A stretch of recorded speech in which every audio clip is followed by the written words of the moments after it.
किसकी इतनी हिम्मत? किसके? रोगातोस हुजूर, रोगातोस के लोग थे वो।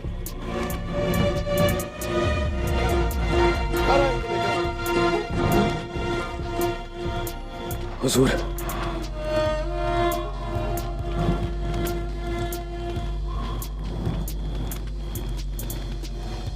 कराइल,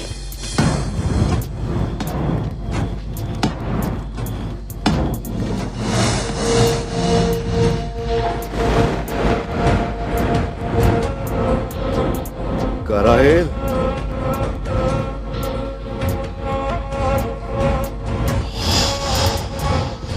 आज जो कबीले तक आ गया, कल उसे मेरे खेमे तक आने से आखिर कौन रोक सकेगा?